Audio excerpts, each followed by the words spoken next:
Hey, good morning. I hope you guys are doing well. Well, I say good morning, but of course, you could be listening to this at any time. I wanted to talk today about a book that I have listened to a couple of times that have made a huge impact on where I am today, the way that I think, and basically how I function at a much higher level than I used to. It has a lot to do with staying present in the moment and not getting lost in what happened in the past and what's about to happen in the future, and trying to build those things up or correct them. As we all know, we can't control what happens tomorrow. We can't go back and fix what happened yesterday, but staying really present and being happy with the choices and exactly where you are now helps to produce the best outcome, the best future, and helps you to better resolve what may have happened yesterday. So that's what we're going to go into further today. I hope that you are excited about it as I am, because it has been life-changing for me. And let's go ahead and get going.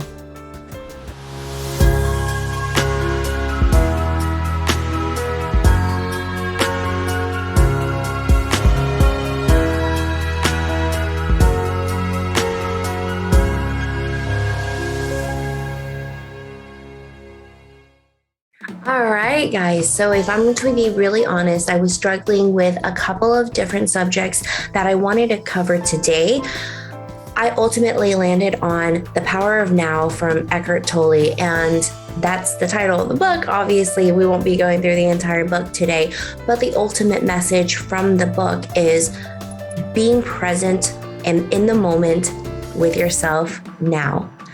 Being aware of the things you're saying in your head, being very aware of what you're doing with your entire physical body, how you are putting your energy into the universe. So the reason why it was so powerful for me and how it's made an impact in my life has a lot to do with where I am today. And I say where I am today because I've battled a lot of self-deprecation, self-doubt, self-hatred. I have never been diagnosed with depression, but a lot of that comes from the fear of putting myself out there to someone who can diagnose me and who can tell me, yeah, you do have problems. You have this, and that.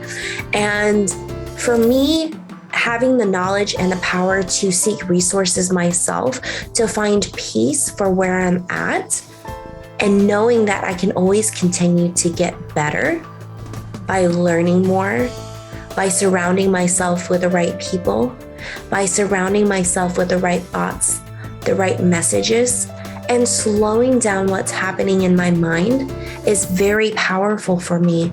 And it's proven to make such a huge change in my life, in the way that I handle stress, the way that I deal with problems in my relationships, whether it be my mom, my dad, my coworkers, my husband, my daughter, my son, whatever it looks like. Whenever I hit a certain point of stress or conflict, or something that is to become stress or conflict, I handle it in a very different way now, knowing the right tools to control my thinking and what goes on inside my mind.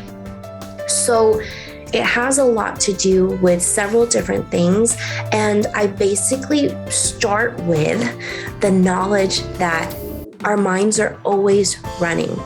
They're always running. There's always something going on. We're always thinking about something. The most powerful monks, though, and I use this word to say someone who has a really strong grasp on how they control their thoughts and their emotions and the way that they live life, versus someone who practices Buddhism. The reason why I say that is because I myself am not a very religious person. I respect all religions. Some I truly don't understand. I'm not fully educated on why this works for somebody else. Honestly, if you're happy and you're living a good life and you're creating a positive light in my life and others, I'm good. Keep doing your thing, believing what you believe in, as long as it serves you and you're serving others, instead of bringing the world down and creating problems, right? So for me, I have found it really important to pick out the pieces of religions or things that I have learned about religions, morals, virtues, things that I have picked up over the years that serve me well is what I stick with. Anyway, off on a tangent, going back to monks. The reason why I bring them up is because they do have a really powerful control of the things that they think, the way that they live life, their needs, their wants, their desires. And so with that being said, they recognize and they know whenever there is something going on in their head that doesn't serve them, or extra things that they don't need to be thinking about, that is either involved with the future or the past, when they can just be in the present moment. And when I say that, the best way for me to give an example, the day that I realized that I was really appreciating the power of being present was when we had a dog. Some of you guys know, and some of you guys will not know, but we had a dog that we were watching for a little while until it found an awesome home. So it was about 4 months. And if you don't know, I say dog, it was a puppy. She was a puppy, and she was, I believe, around 4 weeks old when we picked her up. And she was like a baby in that you wake up in the middle of the night so that you can feed her, let her out, and take care of business. And I got used to it for several weeks, and I did it, and I was okay because I said this is what we committed to. This is what the children wanted. I said that I would be a part of this role in this partnership if this puppy came into our lives. And it became horrible. It became something that I just hated. I love dogs. Everyone who knows me knows that I love dogs. I'm not so much a cat person. Doesn't mean there aren't cute cats out there. There are some adorable cats and kittens that I will love on and pet, but I prefer dogs because of their energy and their spirit. With all of that being said, I got lost in being upset about having this dog, the decision that I made, and it just having to wake up at 3 a.m., 4 a.m. when she would cry. And I just wasn't prepared mentally. I didn't have the tools to go into this relationship with this puppy the way that I wanted to treat her and give her as much love as I could. And that's a conversation for another day, by the way. I don't want to hear about how we could have done better. We were fostering her for a little bit, again, until she found a home. It wasn't a forever thing. We wanted to test it out and see how it was going to be for the kids. And she has a wonderful home now with people who really love her. So she's really happy. Anyway, back to what I was saying in terms of what I was feeling. I was beating myself up and telling myself, you should have listened to your partner when he said, it's going to be really rough.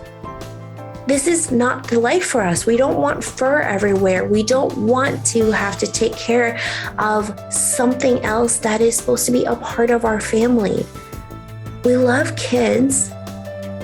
They're hard and they're rough sometimes, but we love them. And it's a very different kind of relationship that you're building. One morning when I had to wake up with my puppy, I was doing the dishes and I was getting upset, and I realized I was telling myself all of these things. You should have just listened to him. Why did you do this? Oh my gosh, you're so stupid. And that sounds so harsh. And saying it now, and as many times as I say it, it will always be harsh. It's harsh to tell anyone that they're stupid. But when you're doing it in the moment to yourself, it doesn't seem as harsh. Because if you're telling yourself it regularly, you're so used to it. It's a natural thing that comes along, and it shouldn't become natural. It shouldn't become natural to beat yourself up. It shouldn't become natural to have conversations with yourself that is just bringing you down and not serving you in any way. If it's not empowering you, if it's not bringing you up to where you want to be, to who you want to be, it shouldn't be happening. While I was doing the dishes, I recognized that I was starting to beat myself up, and I stopped. And that moment was so powerful for me because I realized this is the choice that you made. You can either make a change or you can do better. Figure out how you can do better, or find a home for her. Or fully embrace the fact that you made the decision to bring home a puppy, and you're going to do the best that you can to care for her. And you can become the right person for her. If there are other families with like 8 children, with 3 dogs and 4 cats, if they can do it, you can too, right? You can find all of the tools. We're in 2021 at the time, and you have everything that you need. So stopping where you're at and recognizing that your thoughts don't serve you is not easy. Just with everything else, it takes practice. The more that you do it, the better you get. And then it becomes something that happens on autopilot, right? We are made to keep things simple. We are built to run. We really are built to run on autopilot. So what are we putting on autopilot? Are we beating ourselves up on autopilot, or are we raising ourselves up on autopilot? Whatever it is that we're putting on autopilot for ourselves, in most cases, that's what we're serving out to others. And you don't want to be serving out negativity, right? You don't want to be serving out bringing people down and tearing them apart. You want to be serving out things that produce results and positivity in others. That's what I want. That's what I want the people around me to serve, because they say we're our biggest critics. We're constantly thinking about what we're doing wrong, how we're doing it wrong, how we can be doing it better. And a lot of times we say it in a way that does not serve us or the people around us or our future selves. So it's something to think about. Where are we at now? How do we feel? In most cases, those of you listening to me can listen to me. You have the ability to hear, whereas there are other people who don't. A lot of you will have the ability to watch me once this video is posted, but you can see with your eyes, as I can. Right now, my children are happy and healthy, and they're having breakfast downstairs. I have so much love in my life. I have a home and a roof over my head. I have the ability to think my own thoughts. I'm recording a podcast that I've wanted to do for years. I say all this to say, when we take the time to stop and think about exactly where we are now, how we feel from the top of our heads down to our toes, as we're putting out in our minds, or are they so good? To think about what you are capable of doing, to think about the things that you can do, to think about the things that you can do today that you couldn't do yesterday, the opportunities that will open up for you later on if you recognize where you are now and make the most of this situation, of where you are in this moment. How are you bringing yourself to this moment?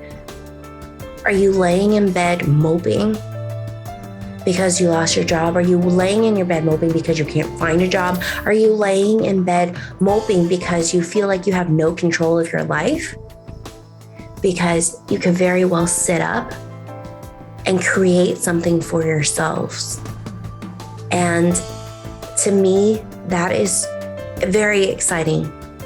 The idea that we live in 2022, the access to the things that we have, Just the fact that we can share our thoughts, our stories, and use whatever skill sets we have to start a business. It starts with one person saying yes in any way to get you back up and motivated and in this moment and feeling good. Reaching out to a friend to say, hey, do you have a moment to just talk me through this? I'm going through some things. I want to get out of it. And that yes from your friend is a lot. Maybe the yes is just you taking a moment to write out your feelings and recognizing where you're at. Once you see it, once you can put words to them, it's much easier to break it down and recognize where you are so that you can pick yourself back up. I've gone in circles about being in the present, being in the now, but I think you get the idea and you understand that in terms of how we feel, where we are, if we feel defeated, if we feel stuck, any of the things that are holding us back can be corrected, can be resolved, can end when we start to recognize the fact that we are living, we are breathing, we have the capacity to recognize where we are and that we can get out of it. And that's the beauty in being a human. That's the beauty in being a thinking, acting, doing creature, is that we can take control of our thoughts, which takes control of our actions, which then controls our lives. So I've been reading and hearing a lot of things that remind me that what you put in is what you're going to get out. And it's so true, not just in the physical sense, but in the spiritual and mental, emotional sense, and mental too. What you're thinking about, the things that you put in your head, the things you put in your body, the things you say to yourself, what you read on social media, what you read in entertainment, what you watch, what you listen to, all of those things matter. I was watching a TED Talk here recently, and I will find the link to share it with you guys. But he says we are programmable creatures. Not by choice, we're programmable. That's just period. We can't control the fact that we're programmable. But what we can control is what kind of programming is happening to us. So are we watching things where women and men are beating up on each other? People are beating up on each other. Children are being torn down. Or are we watching things that are inspiring us to do better and live better lives, to be able to put good into the universe, to help that to swirl around us, to help to amplify the good? I often think whenever negative situations are brought to me, because there are a lot of bad things going on in the world, I think if I don't recognize this stuff, if I don't learn more about it, if I don't watch the news, then how am I staying abreast of what's going on? And this TED Talk touched on that, which was really great because it was only like 18 minutes, I believe. He says, there's always going to be bad things happening in the world. It's all the same stuff, but happening to different people in a different time. But there's also so much good happening in the world. So what are we choosing to focus on? Because the bad things that we need to focus on, the bad things that will affect us, the bad things that are meant to be in our world will come to us. And I say that in a way that the bad things will come so that it will empower us to live better lives, to make the difference that we were meant to make. Whatever it means, I don't mean to attract bad things. What I mean is whatever is meant to come to us will. But when we have the control to choose, what are we choosing? What are we choosing? Because another saying I really love too is you're going to find what you're looking for. You will always find what you're looking for, except for your keys. When you lose your keys or anything that you tangible that you really need to find, you don't ever find it until you're not looking for it. But that's, Anyways, so it's really interesting. If you take the time to pause and think about what you want, think about what you're thinking about. What are you going to get rid of? What are you going to continue to think about? What are you no longer going to think about? Are you telling yourself beautiful things? Or could you really change the conversation you're having with yourself? Are you finding any time to not have conversations with yourself? Are you finding any time to just sit and breathe and feel your body from each individual toenail, to the tip of your nose, to the ends of your fingertips, your elbow, your knees, understanding your body and feeling and being present without having any thoughts of how am I going to get this done today? Oh my gosh, this month, it's already June. How am I going to make the most of this year? I've wasted so much of it. Whatever it is, you can stop and you can flip it around. But most importantly, when you stop and you recognize that it's happening, that is the beauty in it all. There's so much that I want to go into because I just love this subject so much. Surrounding yourself with love and beauty and positive thoughts. That's just, it delights me so much. But of course, this is one podcast and I don't want to burden you with so much, even though my partner says you should do a 3-hour podcast. That's what everyone's doing. That is the way to go about it. I'm like, that is extremely overwhelming. And to think of doing even a 1-hour podcast is crazy right now. So let's just start small. We're going to start where we're at. We're going to stay consistent and we can change the increments, whether it's multiple podcasts or longer podcasts. We'll get there. But in order for me to tell good things to myself, these podcasts need to start small, where I can talk confidently about what I've learned and what I want to share with my audience, what I want to share with you guys to help you to live the fullest and inspired love, life, and business. And I think that's a wonderful place to end. If you haven't already, please subscribe to my channel. There are new episodes every Wednesday. And I say channel, my podcast, but also I am on YouTube. We're working on optimizing it, making it super easy and fun to get through.